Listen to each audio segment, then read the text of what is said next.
मी आज रिलायन्स मधून पालेभाजी आणली आहे, एक मेथी आणि एक पालक.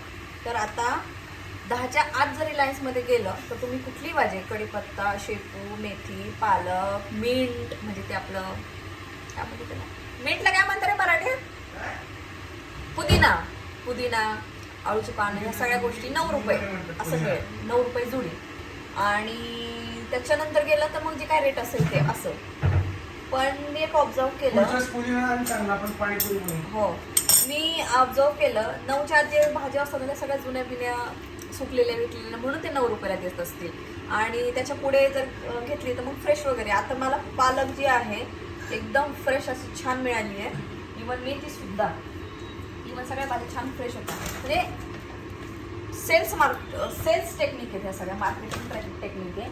9 रुपयाच्या हिशोबाने लोक कसे धडाधड उचलत असतील थोडंफार, चला बुवा. But smart people. आणि तसंही मला 9, 10, 11, 12 3 रुपयाने फ्रेश भाजी मिळाली. मग कुठला योग्य आहे? Do comment. बाय.